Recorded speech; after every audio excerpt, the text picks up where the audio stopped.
जसं की हे पॅटर्न आपण कट केले इथपर्यंत तर तुम्हाला चांगलं समजलंय, परंतु हा भाग जो आहे हा शिवडामध्ये जाणार आहे, बरोबर आहे.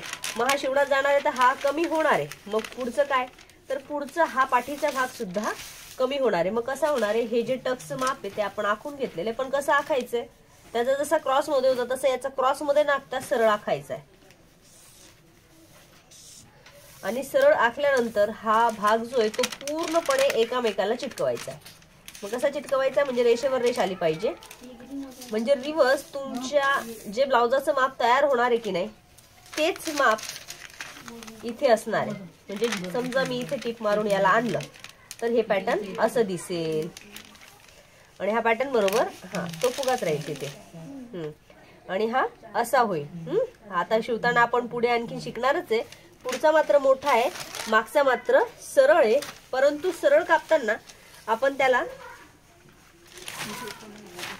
पेपर ओपन कर पाठीमागे. समजा सरळ कापतोय आपण हा पाठीचा भाग ठेवलेला आहे तर याला इथून सरळ करून घेतलेलं आहे.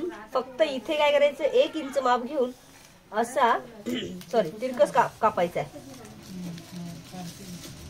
आणि आहे तसा बंद बाजूने पॅटर्न बरोबर असा असेल.